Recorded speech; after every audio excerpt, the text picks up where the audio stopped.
Okay, so I have a 2000 Chevrolet Silverado 1500, and the issue that I'm having is that it will crank and start, but it'll die immediately.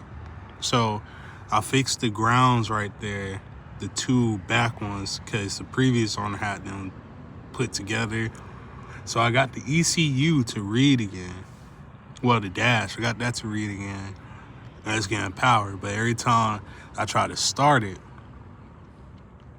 it always dies immediately. And then also I can't start it from the key ignition. I have to start it from the starter relay right here. And I done already changed out this whole fuse block. I went down the wire. The other wires are clipped and frayed.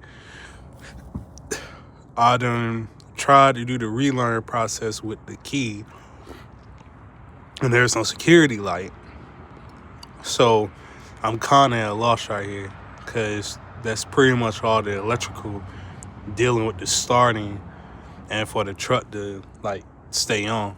It's getting fuel. That ain't the problem. It has fuel pressure, but I don't know. Like it cuts on and it dies immediately. Like it's like a kill switch or something.